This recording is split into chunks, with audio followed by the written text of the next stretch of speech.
예, 제가 기도 드리고 시작하겠습니다. 하나님, 저희가 이제 오늘부터 2주에 걸쳐서 레위기를 그 말씀을 같이 나누고자 합니다. 이 레위기가 제사에 관해서 기록한 것이라 굉장히 어렵고 저희가 이해하기가 아주 힘드는데 저희들을 하나님의 성령으로 가르치시어 이 말씀을 깨닫게 하시고 그 레위기의 제사를 통하여 저희들이 하나님 앞에 거룩해지는 하나님의 백성이 될 수 있도록 저희들을 가르쳐 주시기를 주 예수 그리스도의 이름으로 기도하옵니다. 아멘.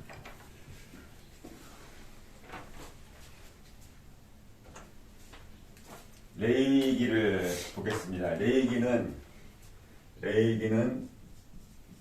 총 27장까지 있습니다.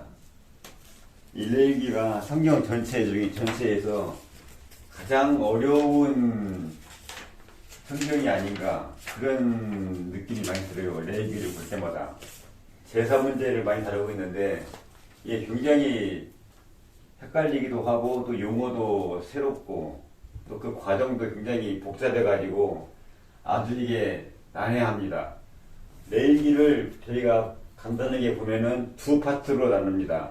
1장에서 16장까지 나눌 수가 있고 그 다음에 17장부터 27장까지 이렇게 두 파트로 나눌 수가 있는데요. 이 첫 파트 쪽에서는 제사 문제 그리고 제사를 드리는 제사장에 관한 것 이 두 가지가 주로 됩니다. 제사에 대해서 설명을 하시고 그 다음에 그 제사를 드리는 제사장이 어떠해야 하는가 이걸 설명을 합니다. 그리고 주의에 가서는 주의 부분은 거룩함에 대해서 말을 합니다. 그리고 여 뒤에 제사와 대비해서 여기서는 절기를 말씀하십니다. 7대 절기죠. 1년 중에 7번 지켜야 할 절기. 그리고 여기에서 거룩함을 말씀하시면서 내가 거룩하니 너희도 거룩하라. 이 말씀이 여기에서 나옵니다. 너희도 거룩하라. 그리고 내 이웃을 내 자신과 같이 사랑하라. 이 말씀도 여기에 나옵니다. 이게 레위기 전체적인 주제는 거룩함입니다. 왜 거룩함이냐면은 하나님께서 시내산에서 성막으로 오셨습니다. 성막의 언약궤 안에 하나님의 말씀이 새겨진 증거판이 들어가 계시죠. 하나님께서 시내산에서 성막으로 회막으로 오셨는데 이 회막으로 나아가는 사람들 그 사람들도 여기에 계시는 하나님처럼 거룩해야 한다는 거죠. 그래서 레위기는 어떻게 사람이 거룩해지는가 그것을 제사를 통해서 거룩함을 이루어서 사람도 성막 회막으로 하나님을 만납니다. 가서 회막에서 제사를 통해서 거룩해져서 회막 안에 이 성막 안에 이 안에 성막이 있고 이 뜰에 여기에 번제단이 있죠. 제사를 드리는 번제단이 있고 여기에 물두멍이 있습니다. 이 안에가 여기가 성막이고 언약궤는 이 안에 있죠.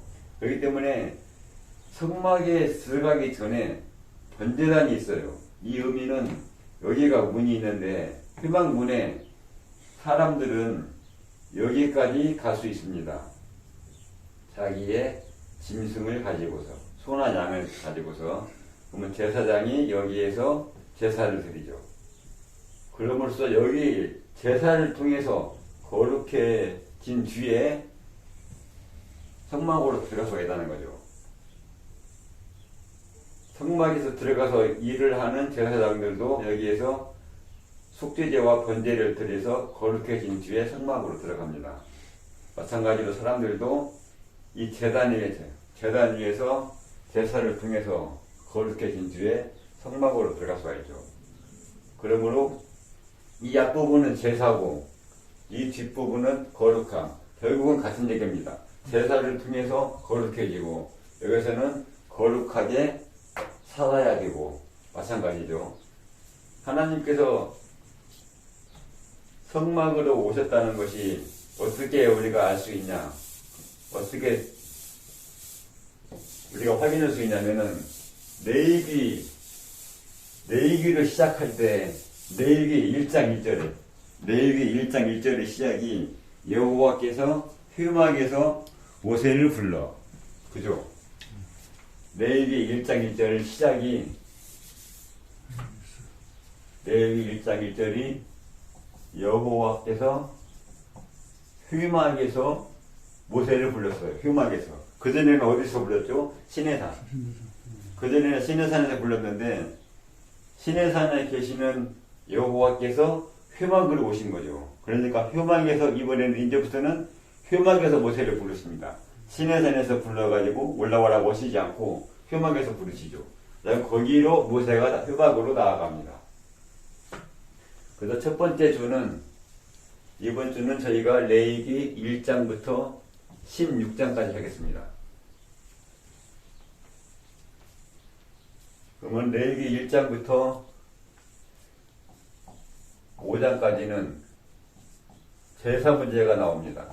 그리고 5장부터 다시 또 7장까지는 똑같은 제사인데 여기서는 제사장들이 특별하게 제사 중에서 제사장들이 지켜야 할 규례를 말하고 있습니다. 1에서 5장까지는 백성과 제사장에 대한 제사 규례예요. 1에서 5장까지는. 근데 그 뒤에 다시 또 한 번 더 5대 제사에 대해서 제사장들이 특별히 지켜야 할 것, 백성은 제외하고 제사장들이 특별히 지켜야 할 것을 다시 한번 설명을 하십니다. 그리고서 8장에 가서 제사장들의 위임식이 있습니다. 그리고 9장에 가면은 제사장들이 위임식을 끝내고 첫 번째 제사를 드립니다. 제사장들이 9장에 가서. 그래서 이때 9장에서 모세와 아론이 성소에 들어갔다 나오니까 거기에서 여호와의 불이 나왔다 이렇게 기록됐습니다. 10장에 가면은 아론의 아들 중에 나답과 아비후가 있는데 두 아들이 있는데 이 두 아들이 여호와께 분향을 했다가 죽었어요. 이 사건이 생깁니다. 이 사람 나답과 아비후도 제사장이죠. 제사장은 대제사장이 있고 그 다음에 제사장이 있습니다. 이렇게 두 가지로 나눠져요. 대제사장은 아론이에요. 아론 한 사람만 대제사장이에요. 그러니까 아론만 성소 안에서 가장 안쪽에 있는 곳, 언약궤가 있는 곳, 지성소에 대제사장 아론만 들어갈 수가 있어요.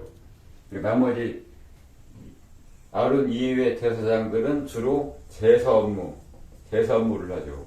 그리고 대제사장과 제사장은 입는 옷도 달라요. 대제사장의 의복이 있고 제사장의 의복이 있어요.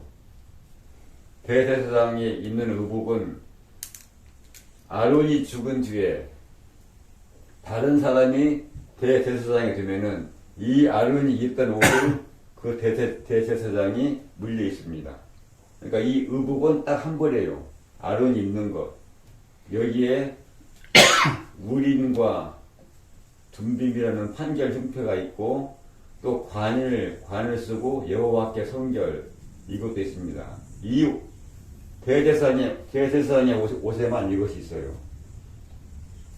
흉패가 있고 가슴에 닿는 판결 흉패가 있고 관이 있습니다. 그리고 이것은 다음 제사장한테 물려줍니다.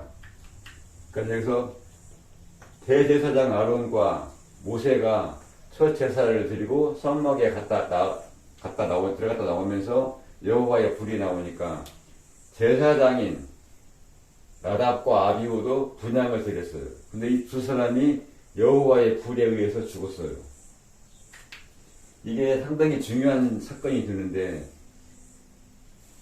제사장 위임식을 8장에서 하고 첫 제사를 드리자마자 제사장 2명이 죽었어요. 그러면서 하나님께서 여기에서 뭐라고 말씀하시냐면은, 너희가 정한 것과 부정한 것을 구별하고 속된 것과 거룩한 것을 구별하라, 이 말씀을 하십니다. 그러면서 이 정한 것, 부정한 것 구별하는 것, 속되고 거룩한 것을 구별하는 것, 이 예를 들면서 나옵니다. 11장에서부터 15장까지가. 여기에 먹어야 할 짐승, 먹지 말아야 할 것, 뭐 지느러미가 있는 것, 지느러미가 없는 것, 책임질을 하는 것, 굽이 있는 것, 기어다니는 것, 유출병, 나병, 해산, 여기에 관한 규정이 11장부터 15장까지 나옵니다. 이건 10장에서 딸려 나온 거예요. 정한 것과 부정한 것, 이것을 이렇게 구별을 해라. 11장, 15장에서 예를 들어서 말씀했습니다. 그리고 16장에 가서 다시 나옵니다. 나답과 아비후가 죽은 후에 너희가 성소에 함부로 들어오지 말아라. 성소에 들어오기 전에 너희가 속죄를, 죄를 먼저 없애고 들어와야 된다. 그렇지 않으면 너희가 죽을 것이다. 그러니까는 11장부터 15장은 10장과 16장 사이에 끼어 있는 거예요. 원래 흐름을 보면은 나답과 아비후가 10장에서 죽고 16장 시작이 나답과 아비후가 죽은 후 이렇게 연결이 되죠. 10장에서 16장으로. 근데 그 사이에 이게 들어가 있어요. 정한 것과 부정한 것을 구별하고 속된 것, 거룩한 것을 구별하라. 그 사이에 이 5개의 챕터가 중간에 들어가 있습니다. 연결되는 그 사이에서. 그러니까 이렇게 보시면은 전반부 1장부터 16장까지의 구조는 어디 보면 간단해요.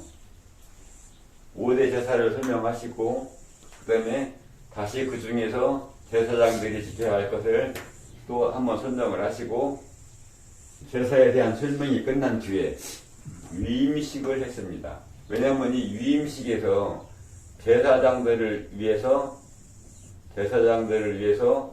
번제와 속죄제를 드립니다. 제사장들을 위해서. 이 위임식에서. 위임식 안에 제사가 포함이 되어 있어요. 그러고 나서는 첫 제사. 이거 뭐겠어요? 백성을 위한 제사겠죠, 이제. 제사장들이 위임을 받아가지고 제사장의 직책이 제사를 드리는 것이니까 위임식이 끝나고 첫 제사를 드립니다. 9장에서. 그리고 10장 이렇게 이어집니다. 이런 식으로 전반부가 레위기가 구성이 되어 있으니까 이 흐름을 보시면은 그렇게 크게 복잡하지 않아요. 그러니까 먼저 이 흐름을 보신 뒤에 그 다음에 각각의 제사에 대해서 들어갑니다. 1장부터 5장까지 나와 있는 이 제사에 대해서.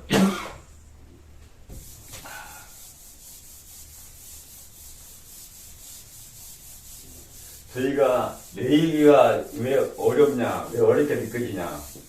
어려운 이유는 레위기에 나오는 제사의 의미를 저희가 잘 모르고, 또 제사의 종류가 많이 있는데 그 제사의 종류가 명확히 구분이 안 돼요. 제사가 무엇이 있죠? 번제가 있어요. 번제가 있고, 소제가 있고, 화목제가 있고, 그 다음에 속죄제가 있고, 속건제가 있습니다. 이 5개의 제사가 있는데 이 제사가 명확히 구분이 안 되는 거예요. 다 그게 그것 같아요. 다 그 말이 그만 같은데 이게 왜 이렇게 복잡하게 써놓으셨는가. 다 이게 명확히 우리가 여기에 대해서 개념이 잡히질 않아요. 어떻게 다른가, 서로 이 5개 제사가. 어떻게 이 제사가 다르기에 이렇게 제사를 5가지나 해놨는가? 그냥 한 번 제사 드리면 되지. 왜 이렇게 제사를 나눠놨는가? 5가지로. 이게 구분이 안 되니까 무슨 말인지를 모르겠어요. 읽어봐도. 무슨 말인지를 모르니까 어려운 거죠. 무슨 말인지 이해가 가면은 어렵지가 않은데 무슨 말인지를 모르겠으니까 어려운 거야. 제사의 의미도 어렵고 또 5개의 제사의 종류도 구분이 안 가. 그러니까는 내기가 엄청 어렵습니다. 아무리 읽어봐도 무슨 말인지 안 나와요. 계속 피를 뿌리고 기름을 태우고 불에 태우고 계속 그 얘기만 나와요. 그래서 이게 어떻게 구분을 시켜야 되는가 이것을 한번 이 시간에 간단하게 보겠습니다. 먼저 제사의 의미. 제사의 의미는 첫 번째 제사가 뭐죠? 번제입니다. 레위기 1장에 나오는 번제. 레위기 1장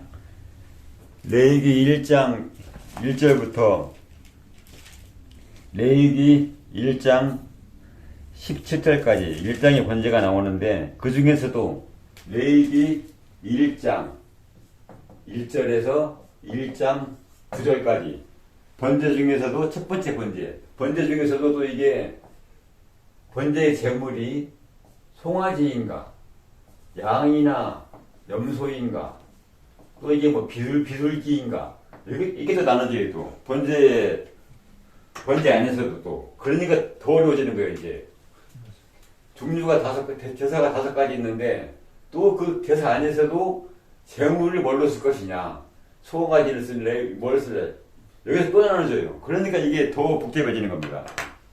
여기서 숫송아지로 드리는 번제 하나만 딱 이해를 하시면은 나머지 것도 거의 이해가 돼요. 그러니까 그것을 전부 다 이해하려고 하지 마시고 가장 기본이 되는 번제 숫송아지로 드리는 번제 첫 번째 나오는 거 및 여기에 나오는 1장 1절부터 9절까지를 이해를 하시면은 나머지 것들도 어느 정도 이해가 됩니다. 구분이 되고요. 그럼 1장 1절부터 9절까지를 한번 저희가 보겠습니다. 1장 1절에서는 여호와께서 휴박에서 모세를 부르시고 그에게 말씀하여 이르시되 그러면서 1장 2절부터 이제 제사가 시작됩니다. 1장 2절은 모든 제사에 포함되는 총칙이에요. 총칙. 모든 제사에 해당되는 말이에요. 1장 1절은 번제, 소제, 화목제 전부 다 5대 제사에 포함되는 대전제가 1장 2절에서 주어집니다. 1장 2절은 전체 제사에 대해서 기준이 돼요. 1장 2절이 뭐냐면은 이스라엘 자손에게 말하여 이르라. 누구든지 여호와께 예물을 드리려거든 가축 중에서 소나 양으로 예물을 드릴지니라. 이게 대전제입니다. 누구든지 예물을 드리려거든 가축 중에서 소나 양으로 예물을 드릴지니라. 이것이 대전제예요. 제사의 대전제. 이 1장 2절을 가장 큰 원칙을 먼저 이해를 합니다. 두 가지 쪽에 있습니다. 예물을 드린다. 예물을 드린다는 말은 이 두 개는 히브리어상으로 보면은 두 개는 같은 단어에서 파생된 낱말이에요. 똑같은 의미를 둘 다 가지고 있어요.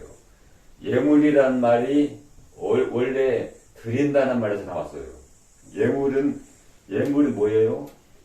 누구한테 뭘 주는 거죠. 이제 드린다는 말에서 예물이라는 단어가 나왔어요. 그러면서 이 단어의 원 뜻은 뭐냐? 가까이 간다예요. 가까이 간다. 가까이 한다. 즉 예물을 드리는 분한테 내가 가까이 간다는 거죠. 하나님께 우리가 예물을 드리는데 우리가 그 행위는 우리가 하나님께 가까이 가는 행위입니다. 우리가 회막 안에 와 있는데 성막 안에 언약궤가 있는데 이 증거판 말씀으로 우리가 가까이 가기 위해서 제단으로 우리가 예물을 가지고 온다는 거죠.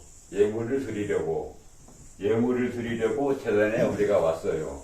소나 양을 가지고 일반 백성이. 이게 뭐죠? 하나님께 우리가 가까이 가는 겁니다.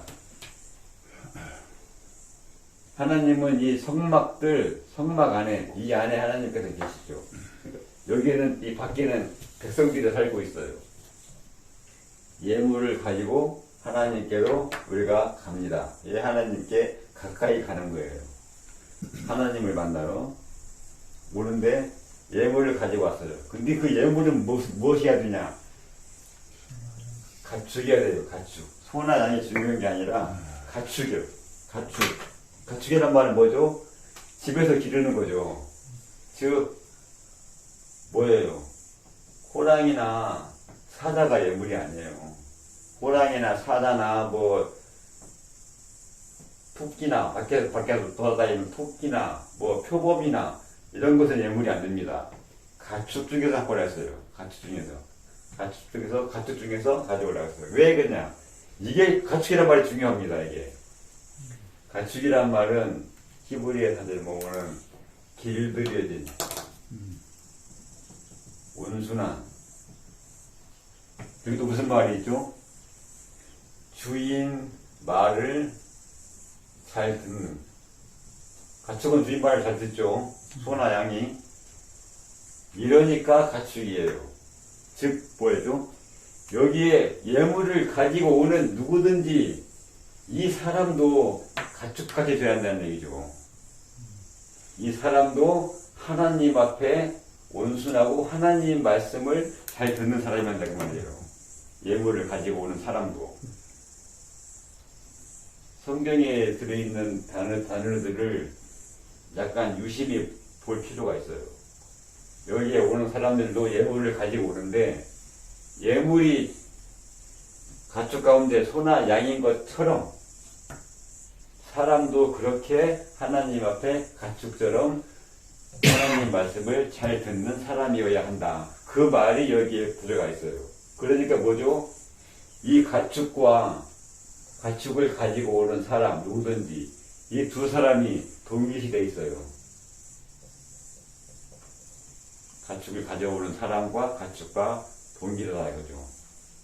가축이 주인 말을 잘 듣고 논밭에서 일을 하고 양들이 주인을 따라다니는 것처럼 너희 사람들도 그렇게 가축이 주인을 따르듯이 사람들도 하나님을 따르라. 그 말이 이 안에 포함되어 있습니다.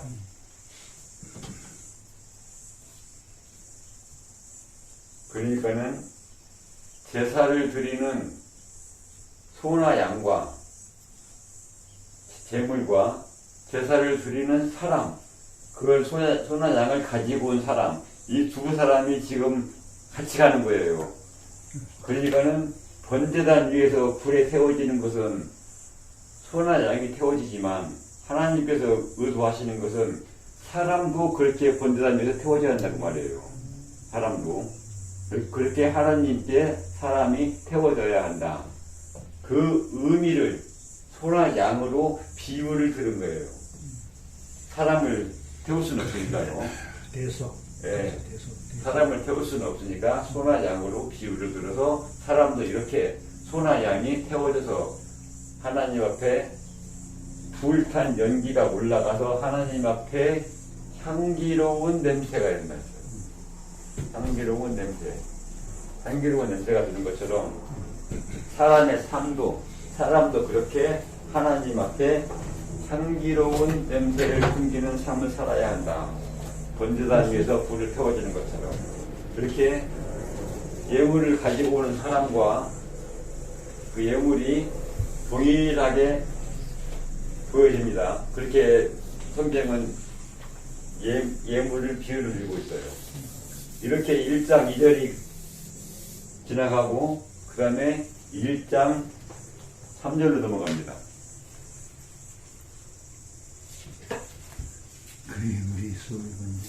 그 예물이 소의 번제이면 흠없는 수컷으로 회막문에서 여호와 앞에 기쁘게 받으시도록 드릴지니라. 여기에 나와서 회막문이.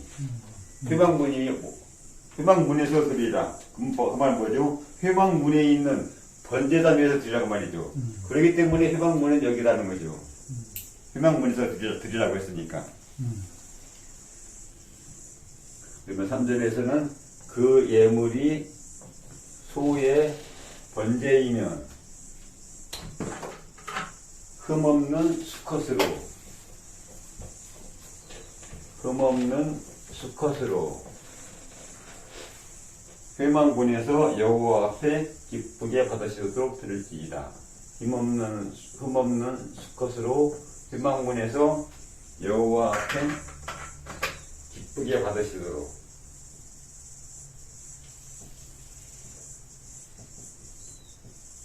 드릴지니라. 이렇게 나와 있습니다. 일단 3절에서는. 3절을 또 같이 보면은 3절에서는 뭐죠? 번제란 말이 나왔어요. 번제란 말이 나와 있습니다. 번제가 뭐냐? 번제가 5대 제사 중 하나죠. 번제의 의미는 뭔가? 성경에서 말하는 번제의 의미는, 원래 번제의 의미는 불태운다는 거죠. 불태우는데 전체를 불태운다. 번제의 의미는 그 제물의 전부를 불태우는 거예요. 나중에 저희가 보겠지만은, 나중에 보면은 번제 이후에 소제, 화목제, 속주제, 속건제, 이 나머지 4개의 제사에서는 제물이 전부 다 불타지 않아요. 번제 하나만 제단 위에서 그 짐승의 전부가 불탑니다. 가죽만 제외하고, 가죽은 벗겨내고, 나머지는 전부 다 제단 위에서 그 짐승의 고기, 정강이, 내장, 기름 다 불태웁니다. 피도 제단 위에 뿌려지고, 이것은 하나도 버리지 않고 전부가 불타요. 제단 위에서. 나중에 보시면은 속죄제에서는 피는 제단 밑에 뿌리고 기름은 불태우고, 나머지는 영문 밖에 있는 재 버리는 곳에 가서 나머지 고기를 여기서 불태웁니다. 속죄제에서는. 속죄제와 속건제에서는 이 제물이 제단에서 불태우지 못하고 밖에 나가서 재버리는 데서 다 불태우라고 되어 있습니다. 아까 저 가죽을 벗기고, 예. 똥 이런 것도 다 빼내야 되겠네요. 내장 같은 거. 예. 내장 볼 때 내장을 물로 씻으라고죠. 물로 씻어가지고 예. 어떻게 합니까? 씻어갖고 여기다 올리는 거예요. 똥은 그냥 버려야 될 거예요. 그죠. 똥하고 가죽. 예. 근데 씻는다고 했으니까 그 안에 있는 더러운 거 다 빼낸다는 거죠. 내장 안에 있는 거. 내장 안에 다 들어가 있으니까. 그건 다 빼내고서 씻어가지고 여기다 올리니까. 가죽도 벗기고. 예. 가죽도 벗겨냈어요. 여기에서 다 불태웁니다. 제단 위에서. 번제에는 그런 뜻이 들어있어요. 그러니까 번제가 5대 제사 중에서 저희가 볼 때는 속죄제가 제일 중요한 것 같은데, 실제로 성경에서 말하는 것은 제일 중요한 것은 번제예요. 그만큼 또 맨 앞에 놓기도 했고, 번제가 가장 중요합니다. 번제가 키예요. 번제를 알면은 나머지 4개 제사도 저희가 번제를 기준으로 해서 월등 저희가 알 수가 있어요. 전체를 불태우고 흠이 없는, 그죠? 흠 없는, 완벽한, 결점이 없는, 나무랄 데가 없는. 똑같죠? 제물이 흠이 없는 것처럼 그 제물을 드리러 오는 사람도 흠이 없어야 한다. 그 말씀이죠. 수컷으로 회막문에서 번제단에서 드리고 여호와께서 기쁘게 받으시도록 드려라. 기쁘게 받으시도록 드린다는 말씀이, 어떻게 드리는 게 하나님께서 기쁘게 받으시는 것인가? 어떻게 드려야 되는가? 이렇게 드려야 한다는 거죠. 흠이 없는 것으로. 가축 중에서 이 두 가지가 키예요. 이런 가축이 이런 것처럼 너희들이 가지고 오는 예물이 가축이고 흠이 없는 것처럼 사람도 하나님 앞에 가축과 같이 온순하고 말을 잘 들어야 되고 하나님 앞에 흠이 없어야 된다. 그런 사람이 가지고 오는 예물을 하나님께서는 기쁘게 받으신다. 그 말이죠. 여기서는 뭐죠? 사람. 제물을 드리러 오는 사람을 너희들을 하나님께서 기쁘게 받아들이시도록 그렇게 예물을 가지고 와라. 예물을 가져오기 전에 먼저 너희들 자신이 가축처럼 온순한 사람이 되고 흠없는 것처럼 하나님 앞에 흠이 없는 사람이 되어라. 그 말씀입니다. 그 말씀이 이 안에 들어가 있어요. 기쁘게 받으시도록 드린다. 그 다음에 1장 4절로 넘어갑니다. 1장 4절에 보면은 그는 번제물의 머리에 안수할지니 그를 위하여 기쁘게 받으심이 되어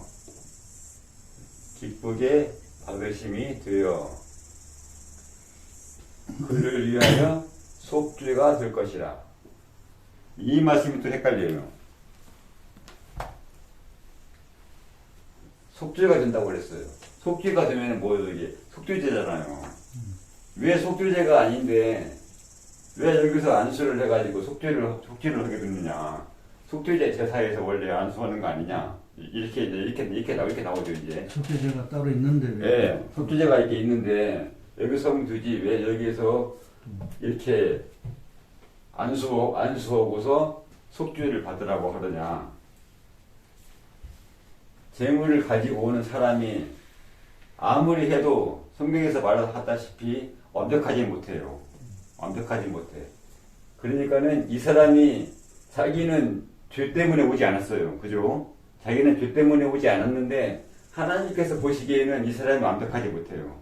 역시 이 사람한테 죄가 남아있어요. 아직도. 그러니까는 이 사람이 죄를 속죄하러 예물을 가지고 오지 않았지만은 이 사람한테 남아있는 그 죄를 그 번제물의 머리에 안수함으로써 하나님께서 속죄해 주겠다고 하시죠. 그리고 번제물의 머리에 안수한다. 우리가 안수한다는 말을 많이 하시죠. 안수한다. 우리 안수 집사님 계시고 안수의 의미를 정확히 알아야 돼요. 안수의 의미가 무엇인가? 우리가 짐승한테 안수하는데 손을 짐승의 머리에 대라고 했어요. 그게 안수예요. 손을 번제물의 머리에 대서 안수해가지고 속죄를 받으라. 성경에서 말하는 안수한다의 의미는 연결한다는 거예요. 연결한다. 또는 일치한다. 아니면 동일시한다. 그러니까는 안수하는 사람과 안수를 받는 짐승 간의 안수를 통해서 서로 연결이 돼요. 그러면서 안수자의 죄가 짐승한테로 넘어간다는 거죠. 안수자의 죄가 짐승한테로 넘어간다. 그렇게 하나님께서 보신다는 거예요. 이 안수의 의미를 안수자의 죄를 짐승한테로 넘긴다. 그렇게 보시는 거야. 서로 연결을 시켜가지고. 그러면서 원래는 사람이 죽어야 하는데 이 짐승이 죽음으로써 그 사람의 죄를 속한다 이거죠. 그리고 번제물의 머리에 안수해서 하나님께 기쁘게 받으신다. 이때 기쁘게 받는 거 똑같이 나가죠. 기쁘게 받는다. 이때 기쁘게 받는 것은 뭐죠? 번제물이에요. 짐승. 그 짐승을 하나님께서 그 번제를 기쁘게 받으셔서 네 죄를 속하겠다. 그 짐승으로 해서. 이렇게 기쁘게 받는 대상이 다르죠. 3절과 4절에서. 야, 진짜 어렵다. 그 다음에 5절. 5절에 가면은 여호와 앞에서 그는 숫송아지를 잡을 것이요 제사장들은 피를 회막 문 앞 제단 위 사방에 뿌릴 것이다. 이렇게 나오죠. 그는 여호와 앞에서 잡을 것이요 제사장은 피를 가져다가 제단 사방에 뿌릴 것이다. 이렇게 나옵니다. 자, 보세요. 여기서 예물을 가지고 온 백성과 제사를 드리는 제사장과 구분이 되죠. 여기에 백성이 예물을 가지고 왔어요. 제사장이 그걸 받았어요. 제사장이 받았어요. 회막문에서. 그러면은 이 백성은 예물만 드리고 그냥 가는 것인가? 아니에요. 이 백성도 제사에 참여를 해요. 그가 누구예요? 백성이에요. 예물을 가지고 온 백성. 백성이 짐승을 잡는 거예요. 제사장이 잡는 게 아니라. 백성이 짐승을 죽여요. 그 예물을 가지고 온 백성은 그 소를 잡을 것이요. 그리고 제사장은 소를 잡을 때 나오는 피를 가지고서 제사는 사방에 뿌려라. 제사장이 잡는 줄 알았는데. 그죠? 저도 그런 줄 알았어. 근데 다시 해보니까 여기 나왔잖아요. 그는 제사장. 그러니까 이렇게 저희가 구분을 시작하면은 이 번제가 우리가 같아요. 이해가. 이 구분을 하면은. 이게 막 엉클어 놓으니까 구분이 안 되니까 이해가 안 되는 거예요. 그러니까 어렵고. 이렇게 하나씩 쪼개가지고 구분을 시켜보면은 이거 이해가 돼요. 그는 잡을 것이고 제사장은 피를 제단 사방에 뿌릴 것이다. 나눠지는데 여기에 또 문제가 생겨요. 제단 사방에 뿌릴 것이다. 속죄제에서는 피를 뭐라고 했어요? 제단 밑에 뿌리라고 했어요. 속죄제를 이거 보시면은 피를 뿌리는 게 달라요. 속죄제는 제단 밑에 뿌리고 번제에서는 피가 제단 사방에 뿌려요. 여기서 약간 이상한 게 계단이 이렇게 약간 이런 식으로 조작이 되어 있습니다. 이렇게. 여기에 그물처럼 석쇠가 있어요. 여기 위에. 그리고 여기에다가 번제물을 올리는 거예요. 이제. 그러면 나머지가 아래로 떨어지겠죠. 이제.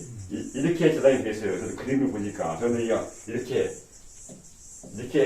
돼 있는 줄 알았는데 이런 테이블이 아니라 이런 박스처럼 되어 있어요.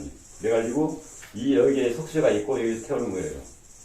그러면 피를 뿌릴 때 번제에 피를 뿌리죠. 어디다가 피를 뿌리겠어요? 여기서는 제단 사방에 뿌리라고 그랬어. 그러면 제단 사방 이런 땅에다가 뿌리라는 것인가? 아니면은 제단 위에다 뿌리라는 것인가? 이게 명확하지가 않아요. 사방을 말하면 근처 뿌리란 말이냐? 땅에다가. 그럼 땅에 뿌리는 게 무슨 의미가 있죠? 글쎄, 그러니까. 피를 뿌린다는 의미는 피에는 뭐가 있어요? 생명이 들어있어요. 생명을 뿌린다는 의미예요. 생명을 뿌린다. 이제 제단에 피를 뿌린다는 것은 자기의 생명을 하나님께 드린다는 거예요. 우리가 여기 보면은 여기서 주의하실 게 5절 끝부분에서 회막 문 앞 제단 사방에 뿌리라고 해 있는데 제가 원래 성경을 보니까 제단 위 사방이에요. 이게 위란 말이 빠졌어요. 거기 지금 빠지면 계단 위 사방이야. 영어 성경에도 보면은 on the altar 이렇게 되어 있어요. 계단 위에 사방에다가 뿌려라. 그러니까 이 피는 계단에 뿌리는 거예요. 이렇게 사방에 뿌리라니까 계단 근방에 있는 땅바닥에 뿌리는 것처럼 우리가 이해가 되는데 실제로 성경을 보면은 계단 위에 뿌리게 돼 있어요. 계단 위에, 그러니까 계단 위에 골고루 뿌리라는 거예요. 계단 위에 사방에 골고루. 근데 또 NIV는 against라고 돼 있어요. on the altar라는 말은 어디 킹 제임스 히브리어 성경 원문. 히브리어 성경 원문에 온으로 되어 있어요. 이렇게 되어 있는데 전치사 이건데 이것은 upon, on 이 의미예요. 그럼 킹제임스는 저렇게 돼 있겠다. 네. 근데 네. NIV는 지금 어게인스트로 나와 있어요. 네, 대부분 성경이 온으로, 대부분 영어 성경이 온으로 되어 있어요. 근데 영어 성경도 하도 많다 보니까 맞아요. 예, 번역자가 어떻게 성경을 해석했냐 그게 상당히 중요하죠. 번역자가 성경을 해석을 할 때 어떻게 성경을 해석했냐에 따라 가지고 번역이 달라지니까 그러니까는 우리가 번역본을 볼 때 번역본을 하나만 보시지 마시고 번역본도 같이 비교를 해봐야 돼요. 킹제임스가 있고 NASB가 있고 여러 가지가 있어요. 번역본도 영어가 엄청 많은데 그 번역본을 비교를 해보면은 번역본마다 약간씩 달라요 번역이. 제일 좋은 건 히브리 원문이 제일 좋고. 예, 전부 다 히브리어 원문을 보고 다 했겠죠, 전부 다 번역을 다. 히브리어 원문은 딱 하나 있는데 이걸 보고서 번역을 다 다르겠어. 그러니까 이게 뭐예요 이게? 원본은 하나 있는데 다 번역본이 다르다. 그러면 뭐가 문제죠 이게? 번역하는 사람들이 해석을 다 다르겠다는 거죠 이걸.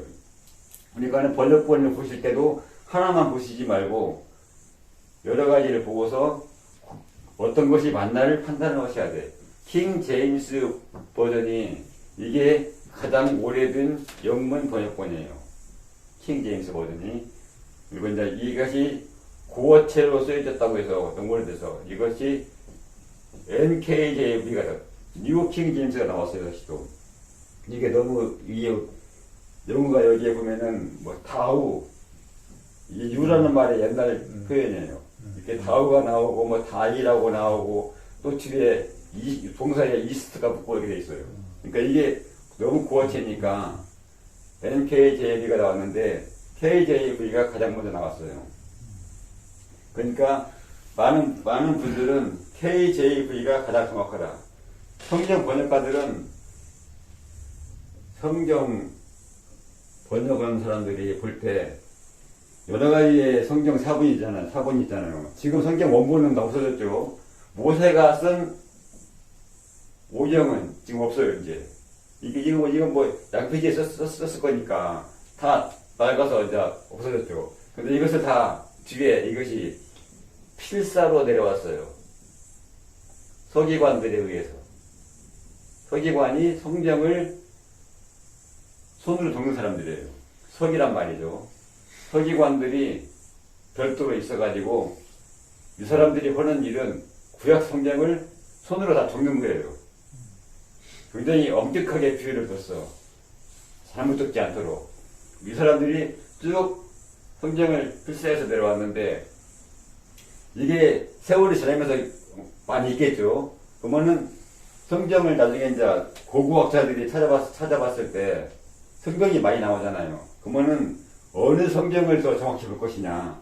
만약에 뭐 BC 500년에 쓴 성경이 있고 BC 100년에 쓴 성경이 나왔어요. 그럼 뭐가 더 우선이냐? 이게 우선이죠. 성경 번역할 때 이 사람들이 우선시 하는 것은 오래된 것이 더 정확하다. 오래된 것이 더 원본에 가깝다는 거죠. 정확하고 또 하나 이것은 짧은 문장이 더 정확하다. 이 두 가지 원칙이 있어요. 오래된 것을 더 정확한 걸로 보고 짧은 문장을 더 원본에 가깝다고 봐요. 왜? 이게 어려우니까 사람들이 문장을 길게 쓴 거야. 본인이 여기다가 해석을 해가지고 여기다 글자를 더한 거죠. 말이 좀 어색하니까 거기다가 자기가 글자를 더했어. 그래갖고 짧은 문장이 긴 문장보다 앞선다. 킹 제임스도 보면은 그럼 여기 우리 개혁 개정만 해도 굵은 글씨가 있고 가는 글씨가 있잖아요. 가는 글씨는 원문에 없는 글씨예요. 걷다가 집어넣은 거야. 해석을 좀 편하게 하기 위해서 해석이 안 되니까 가는 글씨는 히브리어 원본에는 없는 글씨인데 번역하는 사람이 갖다 집어넣었어요. 해석을 용이하게 하기 위해서. 그러니까 그것을 한번 그 가는 글씨를 빼내고 한번 해석을 해볼 필요도 있어요. 가는 글씨를 빼내면 어떻게 되는가. 성경 번역본을 보시면서도 하나만 보시지 말고 여러 개를 봐가지고서 하나 보는 것도 힘든데 또 그러게 어떻게 봐. 모든 것이 그러니까 성경을 보실 때 뭐 한 달 만에 끝낸다, 1년 만에 끝낸다 이런 의미가 없어요. 예. 10년 걸쳐가지고 한 번 봤다. 그것도 괜찮아요. 그만큼 세세히 봤다는 거죠. 이렇게 되고, 그 다음에 6절로 넘어갑니다. 그는 또 번제물이 가죽을 그는 또 번제물의 가죽을 벗기고 각을 뜰 것이요. 이게 또 어려운 말이에요. 각을 뜰 것이요. 이렇게 어려운 말이 각을 뜰 것이요. 이해가 안 되는 말이 나오면은 그것 딱 맥힙니다. 근데 이것을 풀고 가야지 그냥 가면은 그 뒤부터 해석이 안 돼요. 각을 뜬다는 말은 조각낸다. 고기를 덩어리를 올리지 말고 고기를 조각을 내가지고 올려라. 번제단에다가 번제물로 고기를 토막을 내서 번제단 위에다가 올려놔라. 불을 태울 수 있도록. 각을 뜬다는 말은 그 말이고, 그 다음에 7절에서는 계단 위에 불을 붙이고, 7절 계단 위에 불을 붙이고 불 위에 나무를 벌려놓는다. 불 위에 나무를 벌려놓고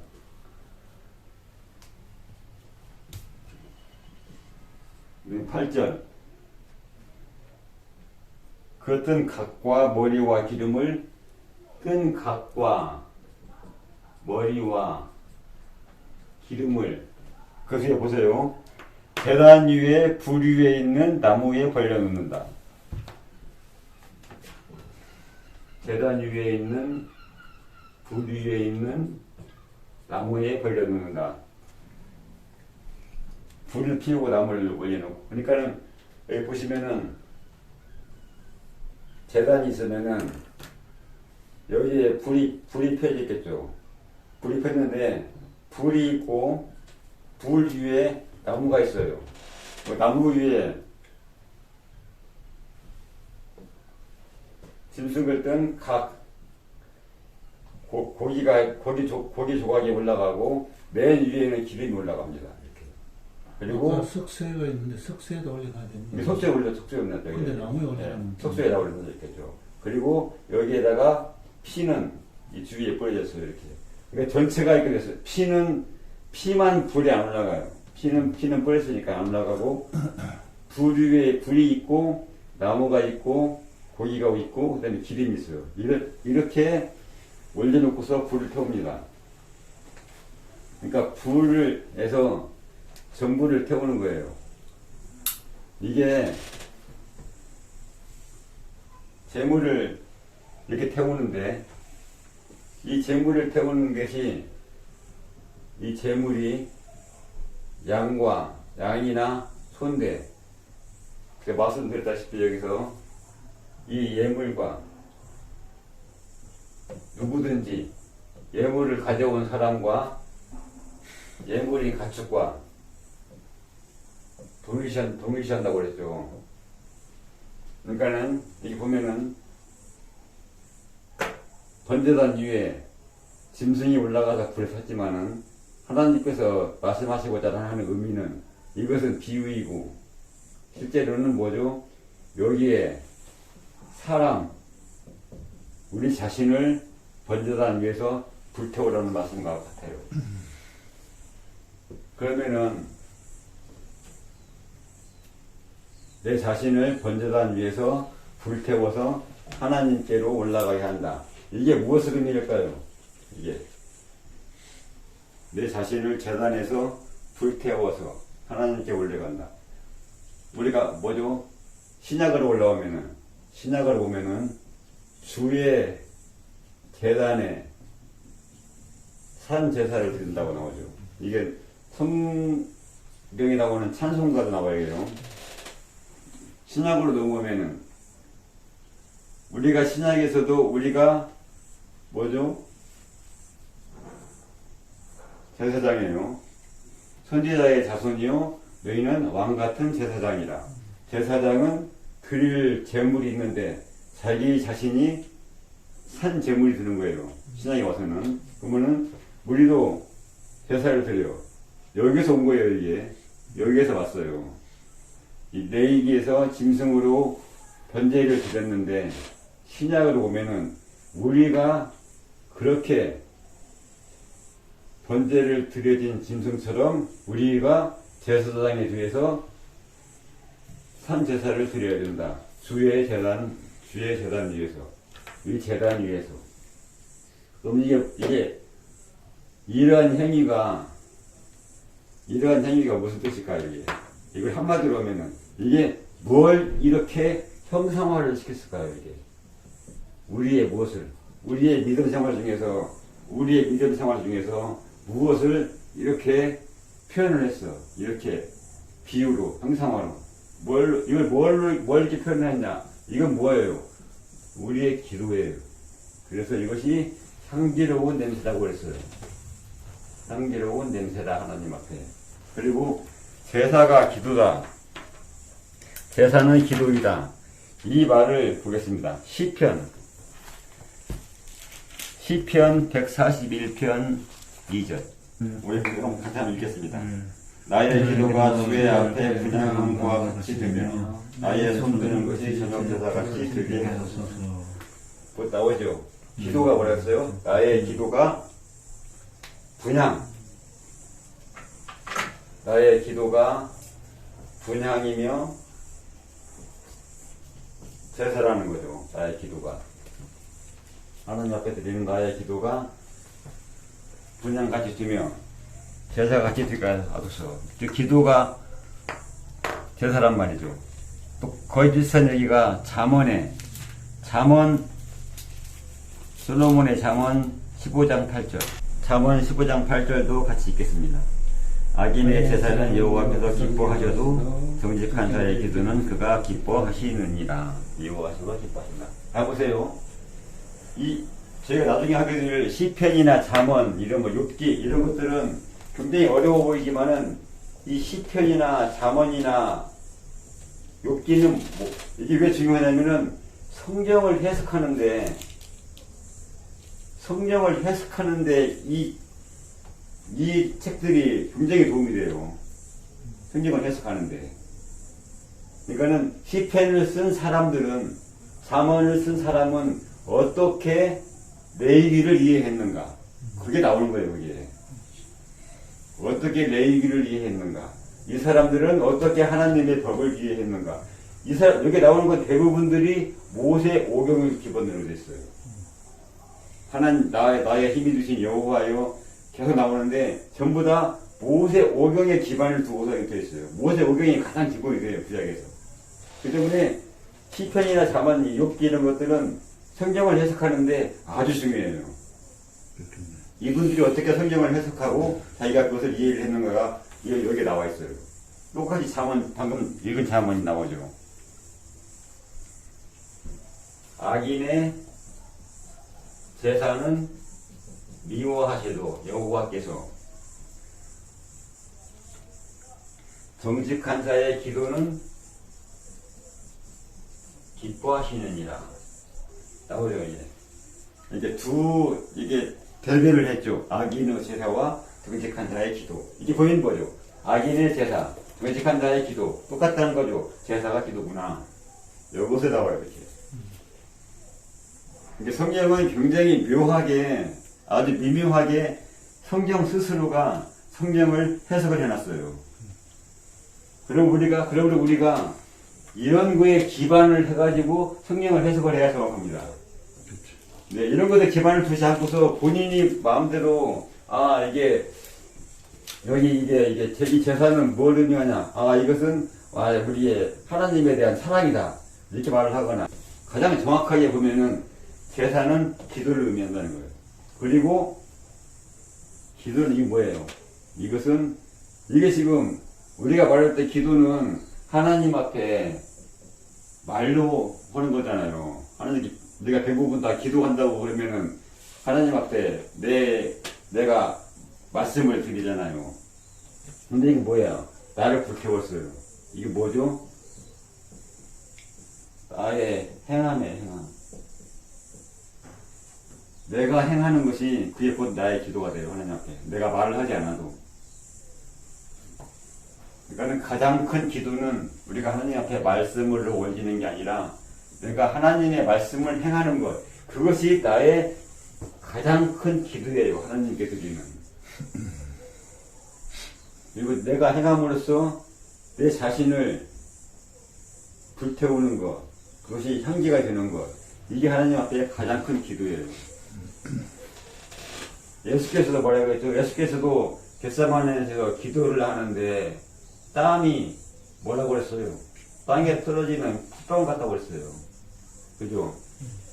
기도를 드렸는데 피가 나왔다는 거죠. 피를 뿌린 거예요, 재단에다가. 기도를 드리는데 기도를 드리는 그 마음에서 피가 나오는 것처럼 생명을 재단에 뿌렸다는 거예요.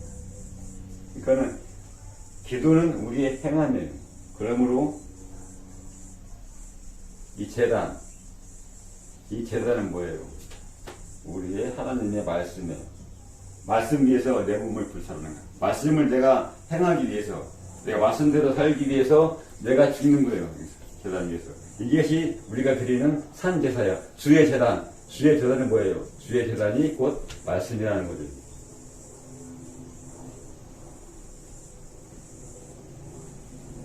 여기에서 9절에 가면은 나옵니다. 내장과 정관이는 물로 씻을 것이다. 그리고 이것은 향기로운 냄새라 여호와 앞에. 이렇게 해서 번제가 끝납니다. 소로 드리는 번제가. 문제 하나가 이렇게.